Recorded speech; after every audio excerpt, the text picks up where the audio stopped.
Le petit Émile, 2 ans et demi, a disparu il y a maintenant 3 semaines au Auvernais, dans les Alpes de Haute-Provence.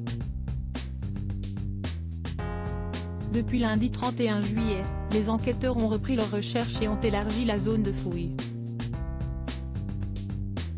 Depuis le 8 juillet dernier, le petit Émile, jeune garçon de 2 ans et demi, est porté disparu dans le hameau du Haut-Auvernais, dans les Alpes de Haute-Provence. Ce lundi 31 juillet, les enquêteurs ont repris les fouilles en étendant le périmètre au-delà des 5 km précédemment établis à renfort d'équipes cynophiles et de drones.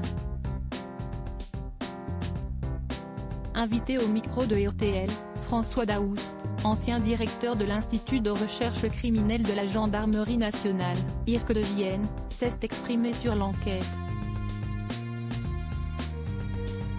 Pour l'expert, aucune hypothèse n'est à écarter dans la disparition du petit Émile. Une attaque d'animal, ça peut arriver, mais en l'espèce, si on pense à un loup, à un chien ou autre, ça laisse des traces sur le terrain et non pas un grand vide tel qu'on a actuellement, a-t-il affirmé avant de poursuivre. Un chien, sa mort, un loup, sa mort, un enfant attaqué saignerait et laisserait des traces très conséquentes sur le terrain.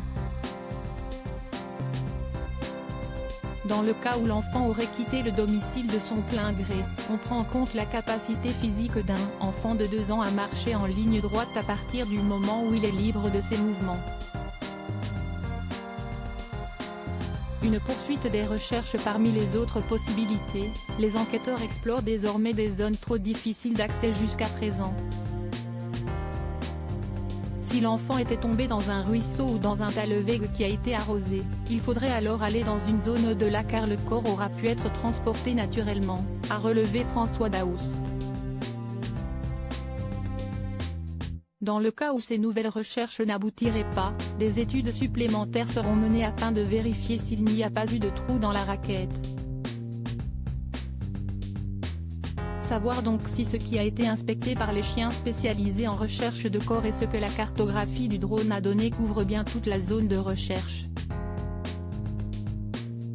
De plus, les enquêteurs devraient auditionner l'ensemble des personnes dont le téléphone a borné dans la zone le jour de la disparition.